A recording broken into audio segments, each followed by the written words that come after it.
പ്രിയപ്പെട്ടവരെ, നമ്മുടെ കേരളം ഒരു ഇലക്ഷൻ്റെ മുന്നോടിയായിട്ട് ഇങ്ങനെ നിൽക്കുകയാണ്. നമുക്കറിയാം, ഇലക്ഷൻ എന്ന് പറയുന്നത് ജനങ്ങളൊക്കെ വളരെ ഗൗരവത്തിലെടുക്കുന്ന ഒരു സാഹചര്യം നിലവിൽ കടന്നു വരേണ്ട ഒരു സാഹചര്യം കൂടിയാണ്.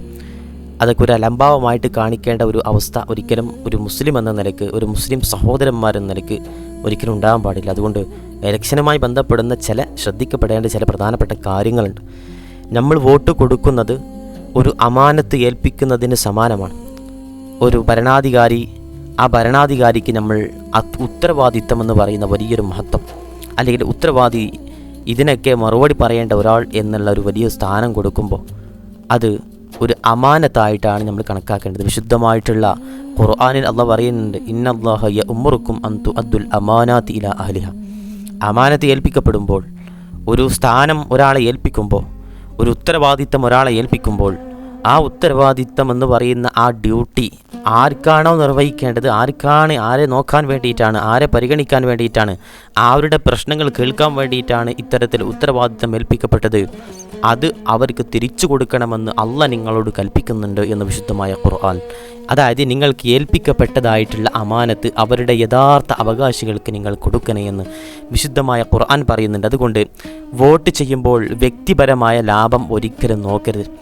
സമൂഹത്തിന് ഗുണമുള്ള ആളുകളെ തിരഞ്ഞെടുക്കണം. കൂട്ടത്തിൽ തന്നെ പറയാനുള്ളത്, സമൂഹത്തിന് ഗുണമുണ്ട്, പക്ഷേ അവിടെ ശ്രദ്ധിക്കേണ്ട വിഷയം, രാജ്യത്ത് അയാൾ പ്രതിനിധാനം ചെയ്യുന്ന പ്രസ്ഥാനം രാജ്യത്തിനാവട്ടെ, നമ്മുടെ മുസ്ലിം സഹോദരങ്ങൾക്കാകട്ടെ, മൊത്തത്തിൽ എല്ലാവർക്കും നല്ലൊരു ഉദ്ദേശത്തോടു കൂടി അല്ലാത്തത് കൊണ്ട് തന്നെ ഉപദ്രവമുണ്ട് എന്നുണ്ടെങ്കിൽ അവിടെ വ്യക്തിപരമായിട്ടുള്ള ഒരു വ്യക്തിബന്ധമല്ല നോക്കേണ്ടത്. അവിടെ ആ പ്രസ്ഥാനം എന്തിനെയാണോ, ഏത് ആശയത്തെയാണ് ആശ്രയിച്ചിരിക്കുന്നത്, അത് നോക്കിയിട്ടായിരിക്കാം നമ്മുടെ വോട്ട് കൊടുക്കേണ്ടത്. അല്ലാതെ വ്യക്തിപരമായിട്ട് എനിക്ക് അയാളോട് ഭയങ്കര അടുപ്പുണ്ട്, അല്ലെങ്കിൽ അയാൾ നല്ല ഹിദ്മത്ത് ചെയ്യുന്ന ആളാണ് എന്ന് മാത്രമല്ല നോക്കേണ്ടത്. അത് നോക്കിക്കൊണ്ട് വോട്ട് ചെയ്യുന്നതിനെ വിമർശിക്കുകയല്ല, മറിച്ച് നമ്മൾ നോക്കേണ്ടത് ആ വ്യക്തി പ്രതിനിധാനം ചെയ്യുന്നതായിട്ടുള്ള ഏതൊരു പ്രസ്ഥാനമുണ്ടോ, രാഷ്ട്രീയ പാർട്ടിയുണ്ടോ, ആ രാഷ്ട്രീയ പാർട്ടിയുടെ നിലപാട് എന്താണ് എന്ന് നോക്കണം. അതുകൊണ്ട് തന്നെ മുഅ്മിനീങ്ങളായ ആളുകൾ ഇത്തരം കാര്യങ്ങളൊക്കെ വളരെ ഗൗരവത്തിലെടുത്തുകൊണ്ട് ആ ഗൗരവത്തിൻ്റെ ചൂടോടുകൂടി തന്നെ വോട്ട് ചെയ്യാൻ ശ്രമിക്കുക. മാത്രമല്ല, ഇത് നീതി പാലിക്കാനുള്ള വലിയ ഒരു വേദിയാണ്, ഏറ്റവും വലിയ ഉത്തരവാദിത്തമാണ് എന്ന് നമുക്കറിയാലോ. നബി സല്ലല്ലാഹു അലൈഹി വസല്ലമ തങ്ങളോടും ഉമ്മത്തിനോടും അള്ളാഹ് വിശുദ്ധ ഖുർആനിൽ പറയുന്നത് ഫഇദാ ഖുൽതും ഫഅദിലു എന്നാണ്. നിങ്ങൾ സംസാരിക്കുമ്പോൾ പോലും, നിങ്ങൾ വിധി പറയുമ്പോൾ പോലും നിങ്ങൾ നീതി പാലിക്കണേ. മുത്ത് മുസ്തഫ സല്ലല്ലാഹു അലൈഹി വസല്ലമ തങ്ങളോടും ഉമ്മത്തിനോടും അള്ളാഹ് പറഞ്ഞതാണ്. സംസാരിക്കുമ്പോഴാകട്ടെ, നിങ്ങൾ വിധി പറയുമ്പോഴാകട്ടെ, നീതി എന്ന് പറയുന്ന സാധനമുണ്ട്, അത് വളരെ കൃത്യമായിട്ട് പാലിക്കണം. അത് ഏത് മതം നോക്കിയിട്ടല്ല ഒരു സ്ഥാനാർത്ഥി അല്ലെങ്കിൽ ഒരു തിരഞ്ഞെടുക്കപ്പെട്ട ഒരു MLA അല്ലെങ്കിൽ നിയമിക്കപ്പെട്ട ഒരു ഉത്തരവാദിത്തമുള്ള ഒരാൾ പ്രവർത്തിക്കേണ്ടത്. എല്ലാവർക്കും നീതി കൊടുക്കുന്ന രൂപത്തിൽ. ഇതൊരു മതേതര രാജ്യമാണ്.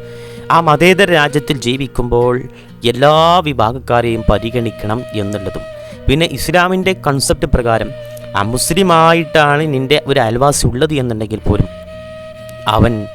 അവൻക്ക് വേണ്ടിയിട്ടുള്ള എല്ലാവിധ ആദരവും കൊടുക്കണമെന്നല്ലേ മുത്ത് മുസ്തഫ സല്ലല്ലാഹു അലൈഹി വസല്ലം തങ്ങളുടെ കൽപ്പന. അതുകൊണ്ട് തന്നെ തെരഞ്ഞെടുപ്പിൽ മതം, ജാതി, പണം, ഇതിനൊക്കെ ഒരു അന്ധമായ പിന്തുണ കൊടുക്കുന്ന ഒരു സമ്പ്രദായം അതൊക്കെ ഒഴിവാക്കണം. മതം നോക്കിയിട്ട്, ജാതി നോക്കിയിട്ട്. ഇപ്പോൾ പ്രത്യേകിച്ച് മുസ്ലിം ഉമ്മത്തിനോട് എനിക്ക് പറയാനുള്ളത്, അയാൾ മുജാഹിദാണ്, അയാൾ ജമാഅത്താണ് എന്ന് പറഞ്ഞുകൊണ്ടുള്ള ഒരു പാർട്ടീഷൻ ചിന്താഗതിയോട് കൂടിയിട്ട് നമ്മൾ അന്ധമായിട്ട് അയാൾ മുജാഹിദായതുകൊണ്ട് നമ്മൾ മറ്റാളെ എന്ത് ചെയ്യുന്നു, ആശയിക്കുന്നു, അല്ലെങ്കിൽ അവൻ്റെ ആശയത്തെ അംഗീകരിക്കുന്നു എന്ന രൂപത്തിൽ വോട്ട് കൊടുക്കരുത്.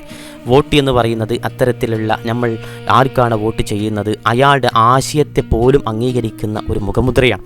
അതുകൊണ്ട് വോട്ട് ചെയ്യുമ്പോൾ അത് പ്രത്യേകം ശ്രദ്ധിക്കണം. ജാതിയോ പണം കൊണ്ട് ജനങ്ങളുടെ കൈ കീഴടക്കാൻ, ജനങ്ങളുടെ മനസ്സ് കീഴടക്കാൻ സാധിക്കുമെന്ന് വിചാരിക്കുന്ന ചില ആളുകളുണ്ട്. രാജ്യത്തിന് ഉപദ്രവം മാത്രം കാണിക്കുന്ന ചില രാഷ്ട്രീയ പാർട്ടികളുണ്ട്. അതൊക്കെ പ്രത്യേകം ശ്രദ്ധിക്കണം. നീതിപൂർവ്വം നമ്മുടെ വിലയിരുത്തലുകളൊക്കെ നടക്കണം. മാത്രമല്ല, അഴിമതി, കൈക്കൂലിയൊക്കെ രാഷ്ട്രീയക്കാരാവട്ടെ മറ്റുള്ളവരൊക്കെ ഒഴിവാക്കണം. വിശുദ്ധ ഖുർആൻ അല്ലാഹ് പറയുന്നുണ്ട്, വലാ തഅ്കുലു അംവാലകും ബൈനകും ബിൽ ബാത്തിൽ. സൂറത്തുൽ ബഖറയിൽ പറയുന്ന, നിങ്ങൾ നിങ്ങളുടെ സമ്പത്തിനെ അന്യായമായിട്ട് ഉപയോഗിക്കരുത്. നിങ്ങൾ അന്യായമായിട്ട് ആ സമ്പത്തിനെ നിങ്ങൾ ഭക്ഷിക്കാൻ പാടില്ല. അതായത് വോട്ട് വിറ്റഴിക്കുന്നത്, അതായത് വോട്ട് മറ്റുള്ളവർക്ക് കൊടുക്കുന്നതും പൈസയ്ക്ക് വേണ്ടിയിട്ടൊക്കെ വോട്ട് ചെയ്യുക എന്ന് പറഞ്ഞാൽ വലിയ ഗുരുതരമായ തെറ്റാണ്. സമൂഹത്തെ തകർക്കുന്ന ഒരു കാര്യമാണ്. പണം തന്നാൽ അവർക്ക് വോട്ട് ചെയ്യാം, എന്ന് പറഞ്ഞുകൊണ്ട് ജനാധിപത്യത്തെ പണാധിപത്യത്തിലേക്ക് നയിക്കുന്ന രൂപത്തിൽ നമ്മുടെ ഈ സമുദായം മാറാൻ പാടില്ല. അത് സമുദായത്തിൻ്റെ ഒരു സാഹോദര്യം നശിപ്പിക്കുന്ന, പണത്തിന് വേണ്ടി എന്തും ചെയ്യും എന്ന് പറയുന്ന ഒരു മോശം ചിന്താഗതിയിൽ നിന്നുണ്ടാകുന്നതാണ്. കൈക്കൂലി കൊടുക്കുന്നവനും വാങ്ങുന്നവനും ശപിക്കപ്പെട്ടവനാണെന്ന് മുത്ത് മുസ്തഫ സല്ലല്ലാഹു അലൈഹി വസല്ലം. അതുകൊണ്ട് ഈ ജനാധിപത്യം എന്ന് പറയുന്ന സംവിധാനത്തെ മനോഹരമാക്കുന്നത് നമ്മൾ ഇഷ്ടപ്പെട്ട ആശയത്തിന് വോട്ട് ചെയ്യുമ്പോഴാണ്. അത് പ്രത്യേകിച്ച് മുസ്ലിങ്ങളായി നിൽക്കുമ്പോൾ ആശയമെന്ന് പറയുന്നത് മതമാണ് ആശയം. അവിടെ മുസ്ലിങ്ങൾക്കിടയിലുള്ള ഒരു വേർതിരിവ് കാണിക്കാൻ പാടില്ല. അവൻ ഇന്നാലിന്ന സുന്നിയാണ്, അവൻ സുന്നിയല്ല, തുടങ്ങിയിട്ടുള്ള ആശയങ്ങളല്ല പ്രധാനം. ഇവിടെ ഒരു ആശയത്തെ പ്രതിദാനം ചെയ്തുകൊണ്ട് ഇവിടെ രാജ്യത്ത് മതേതരത്വം നിലനിൽക്കണം. ഇനിയിപ്പോൾ അവൻ അമുസ്ലിമാണ് എന്ന നിലയ്ക്ക് അവനെ തള്ളിക്കളയാനും പാടില്ല. ഇവിടെ നടക്കേണ്ടത് യഥാർത്ഥത്തിൽ ജനാധിപത്യമാണല്ലോ. ആ ലെവലിൽ തന്നെ ചിന്തിക്കുന്ന ഒരു സമുദായമായിട്ട് മുസ്ലിങ്ങൾ മാറണം. മാത്രമല്ല വിശുദ്ധമായ ഖുർആൻ ഒരാളെ തിരഞ്ഞെടുക്കുമ്പോൾ എന്തൊക്കെ ശ്രദ്ധിക്കണമെന്ന് വളരെ ക്ലിയറായിട്ട് പറയുന്നുണ്ട്. ഇന്ന ഖൈറ മനിസ്തഅ്ജർത അൽ ഖവിയുൽ അമീൻ എന്ന് പറയുന്നുണ്ട്. നിങ്ങൾ തിരഞ്ഞെടുക്കുന്ന ആൾ അല്ലെങ്കിൽ ശക്തനും വിശ്വാസയോഗ്യവുമായ ആളുണ്ടല്ലോ, അവനാണ് മികച്ചവൻ എന്ന്, ഏറ്റവും ഖൈറായവൻ എന്ന് വിശുദ്ധമായ ഖുർആനിൽ അല്ലാഹു സുബ്ഹാനഹു വ തആല പറയുന്നുണ്ട്. അതായത് ഒരു നേതാവിൽ കുറച്ച് ഗുണങ്ങളൊക്കെ നമ്മൾ കാണണം. ആ നേതാവിൽ ആ ഗുണങ്ങളുണ്ടോ എന്നാണ് നോക്കേണ്ടത്. അയാളുടെ മതമോ ജാതിയോ പണമോ ഒന്നും നോക്കേണ്ടതില്ല എന്നർത്ഥം. അയാൾക്ക് സത്യസന്ധത, അമാനത്തുണ്ടോ എന്ന് നോക്കണം. അയാൾക്ക് ഖുവ്വത്തുണ്ടോ, അയാൾക്ക് കഴിവുണ്ടോ, പ്രാപ്തിയുണ്ടോ എന്ന് നോക്കണം. മാത്രമല്ല ജനങ്ങളെ കേൾക്കുന്ന ഒരു ആയിട്ടുള്ള ജനങ്ങളുടെ സങ്കടങ്ങളൊക്കെ കേൾക്കാൻ പറ്റിയിട്ടുള്ള സൗമ്യനായ വ്യക്തിയാണോ എന്നൊക്കെ നോക്കണം. മാത്രമല്ല ഈ ഇലക്ഷൻ കൊണ്ടൊക്കെ ഉദ്ദേശിക്കുന്നത് രാജ്യത്തിൻ്റെ സ്ഥിരതയാണ്, സമാധാനമാണ്.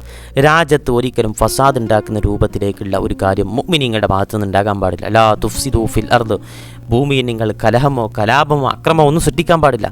തെരഞ്ഞെടുപ്പ് സമയത്തൊക്കെ കലഹങ്ങൾ, വെറുതെ വാക്കേറ്റം, ബെറ്റ് വെക്കുക തുടങ്ങിയിട്ടുള്ള ആക്കെ ഒരു തമാശക്കാണെങ്കിൽ പോലും നമ്മുടെ ഭാഗത്തുനിന്ന് ഒരിക്കലും തെരഞ്ഞെടുപ്പുമായി ബന്ധപ്പെട്ടുകൊണ്ട് ഇത്തരത്തിലുള്ള കലഹങ്ങളോ കലാപ സ്വരങ്ങളോ ഉണ്ടാകാൻ പാടില്ല. വെല്ലുവിളികളൊക്കെ ഒരു മാന്യമായ രൂപത്തിൽ, ഒരു സൗഹാർദ്ദപരമായിട്ടാണെങ്കിൽ പോലും മറ്റുള്ളവൻ്റെ അഭിമാനത്തെ പിച്ചു ചീന്തുന്ന തരത്തിൽ ഒരിക്കലും ഒരു വെല്ലുവിളിയും നമ്മൾ സപ്പോർട്ട് ചെയ്യാനോ അതിനെ അംഗീകരിക്കാനോ നിൽക്കരുത്. ക്രമസമാധാനപരമായിട്ടുള്ള രൂപത്തിൽ തന്നെ പ്രവർത്തിക്കാൻ ശ്രദ്ധിക്കണം. അതുപോലത്തെ മറ്റൊന്നാണ് മതേതരത്വം. ഞാൻ നേരത്തെ പറഞ്ഞിട്ടുണ്ട്, മതേതരത്വം ഇവിടെ നിലനിൽക്കണം. ഇന്ത്യ പോലുള്ള രാജ്യങ്ങളിലൊക്കെ വിവിധ മതങ്ങളും സംസ്കാരങ്ങളൊക്കെ ഒരുമിച്ച് ജീവിക്കുകയാണ്. ആ ഒരുമിച്ചുള്ള ജീവിതമെന്ന് പറയുന്നതിൻ്റെ ഒരു മനോഹാരിതയുണ്ട്. ആ മനോഹാരിത എന്ന് പറയുന്നതാണ് മതേതരത്വം. ഇവിടെ ആ മതേതരത്വം നിലനിർത്തുക എന്നുള്ളത് വലിയ അമാനത്താണ്.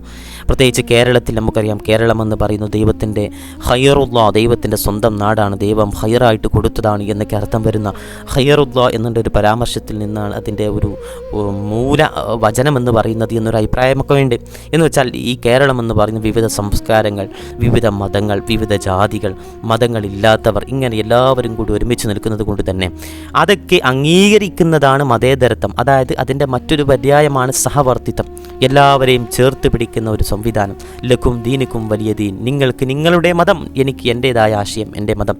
ഈ രൂപത്തിൽ നിങ്ങൾക്ക് നിങ്ങളുടെ മതം, എനിക്ക് എൻ്റെ മതം. അത് വിശുദ്ധമായിട്ടുള്ള മുസ്ലിങ്ങളോട് അള്ളാഹുവിൻ്റെ കൽപ്പനയായിട്ട് പറയും. മറ്റു മതസ്ഥരോട് നീതി കാണിക്കണം. അത് എല്ലായിടത്തുമില്ല. വിശ്വാസത്തിൽ അത്തരത്തിലൊരു ആദർശപരമായിട്ടുള്ള പണയം വെക്കലിൻ്റെ ആവശ്യമില്ല. പക്ഷേ മനുഷ്യ സമുദായമായിട്ട് ജീവിക്കുമ്പോൾ എല്ലാ മതസ്ഥരോടും നീതി കാണിക്കണം, കരുണ കാണിക്കണം. അക്രിം ജാറക വലൗഖാന കാഫിറ, അമുസ്ലിം ആണെങ്കിൽ പോലും നിൻ്റെ അയൽവാസിയായി വരുന്ന സഹോദരനെ നീ ബഹുമാനിക്കണേ.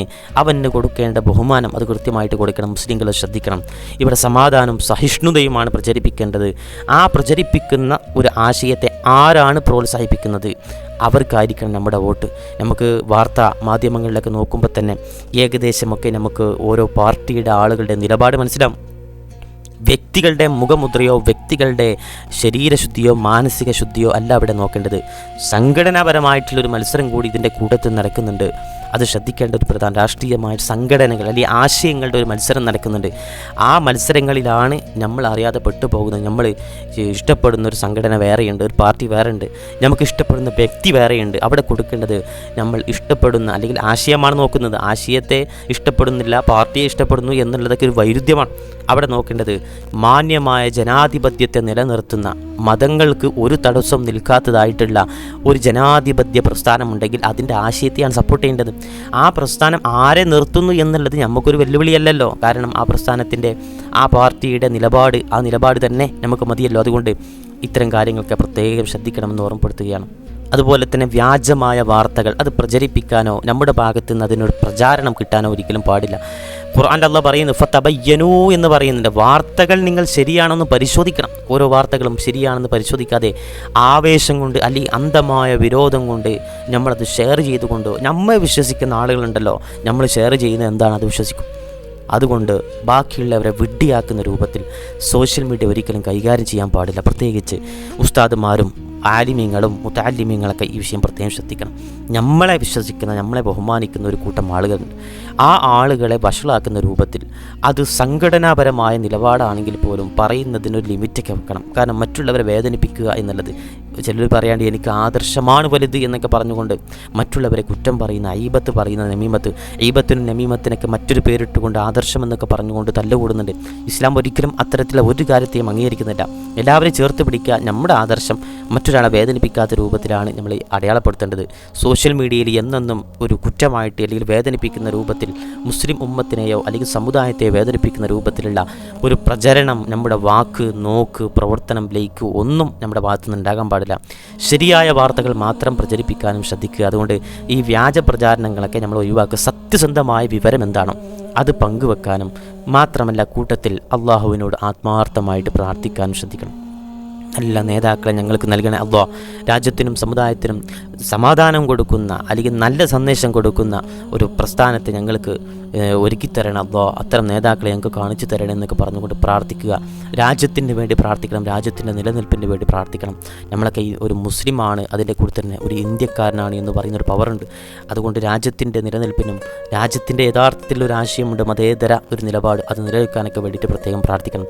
ചുരുക്കി പറഞ്ഞാൽ ഈ തെരഞ്ഞെടുപ്പ് സമയത്ത് ഒരു രാഷ്ട്രീയ അവകാശം സ്ഥാപിക്കൽ മാത്രമല്ല, ഇവിടെ ഒരു ഇസ്ലാമികമായിട്ടുള്ള ഒരു പ്രസ്ഥാനത്തെ വിജയിപ്പിക്കുക അങ്ങനെയല്ല ഉദ്ദേശിക്കുന്നത്. ഇസ്ലാമികപരമായിട്ടുള്ള ഉത്തരവാദിത്തമുണ്ട്. മുസ്ലിങ്ങൾ നീതി പാലിച്ചുകൊണ്ടായിരിക്കണം ഭരണം നടത്തേണ്ടതും ഭരിക്കേണ്ടവർക്കുള്ള സ്ഥാനം കൊടുക്കേണ്ടതും. സത്യസന്ധമായ നേതാക്കളെ തന്നെ തിരഞ്ഞെടുക്കുക. അത് ആശയം നോക്കിയിട്ടും കൂടി ആകാൻ പ്രത്യേകം ശ്രദ്ധിക്കുക. ആശയം നോക്കിയിട്ട് ആ ആശയത്തെ നമുക്ക് പറ്റുന്നുണ്ടോ എന്ന് നോക്കിയിട്ട് ആ രൂപത്തിൽ നല്ലപോലെ ചിന്തിച്ചിട്ട് മൂഢമായ അടിമകളായ രൂപത്തിലുള്ള ഒരു പ്രസ്ഥാനത്തിൻ്റെ അടിമയായിട്ട് എന്തു ചെയ്താൽ ആ പ്രസ്ഥാനത്തിലെ കൂടെ അങ്ങനെയല്ല. നമ്മൾ ഒരു മുസ്ലിമായ മനുഷ്യനാകുമ്പോൾ ഇസ്ലാമികപരമായിട്ടുള്ള ഉത്തരവാദിത്തം, സത്യസന്ധത, നീതി പാലിക്കുക, രാജ്യത്തിൻ്റെ ഐക്യം, സമാധാനം ഇതൊക്കെ സംരക്ഷിക്കുന്ന രൂപത്തിലുള്ള പ്രസ്ഥാനങ്ങളെ സപ്പോർട്ട് ചെയ്യുക, അതിൻ്റെ കൂടെ നിൽക്കുക. പിന്നെ ഇസ്ലാമിനെ കവച്ചു വെക്കുന്ന ഒരു കാര്യം, ഇസ്ലാമിനെ മറികടക്കുന്ന ഒരു കാര്യത്തിലേക്ക് ഇടപെടാതിരിക്കുക. ചിലപ്പോൾ ചില രാഷ്ട്രീയ പാർട്ടിക്കാർ, നമ്മൾ അംഗീകരിക്കുന്ന ആശയത്തെ അംഗീകരിക്കുന്ന രാഷ്ട്രീയ പാർട്ടിക്കാരുണ്ടാവും, അവർ എന്തെങ്കിലുമൊക്കെ അനിസ്ലാമികമായിട്ട് ചെയ്യുന്നുണ്ടെങ്കിൽ നമ്മൾ ചെയ്യാതിരിക്കണം. അനിസ്ലാമികമായിട്ടുള്ള ഒന്ന് നമ്മുടെ ഭാഗത്തു നിന്നുണ്ടാവരുത്. അപ്പോൾ അനിസ്ലാമികപരമായിട്ടുള്ള ഒന്ന് ചെയ്യുന്നു എന്നുള്ളത് കൊണ്ട് നമ്മൾ ആ ആശയത്തെ തള്ളിക്കളയാനും മറ്റും പാടില്ല. ഇവിടെ മതേതരത്വം നിലനിൽക്കണം. മതേതരത്വത്തിന് വേണ്ടിയിട്ടുള്ള കാര്യങ്ങളൊക്കെ നമ്മുടെ ഭാഗത്തു നിന്നുണ്ടാകണം. തെറ്റിന് വ്യക്തിപരമായിട്ടുള്ള ഒരു സപ്പോർട്ട് നമ്മൾ കൊടുക്കാനും പാടില്ല. അള്ളാഹു നമുക്ക് നീതിമാന്മാരായിട്ടുള്ള നേതാക്കളെ നൽകി നമ്മുടെ രാജ്യത്തിൻ്റെ മതേതരത്വം നിലനിർത്താനുള്ള തൗഫീക്ക് അല്ലാഹു നമുക്ക് നൽകി അനുഗ്രഹിക്കട്ടെ. നമ്മുടെ ആലിമീങ്ങൾ, ഉലമാക്കൾ, മുതഅല്ലിമീങ്ങൾ എല്ലാ സമുദായക്കാരും അല്ലാഹുവേ എല്ലാവർക്കും നിൻ്റെ സന്മാർഗം നൽകി അനുഗ്രഹിക്കണം അല്ലാഹ്.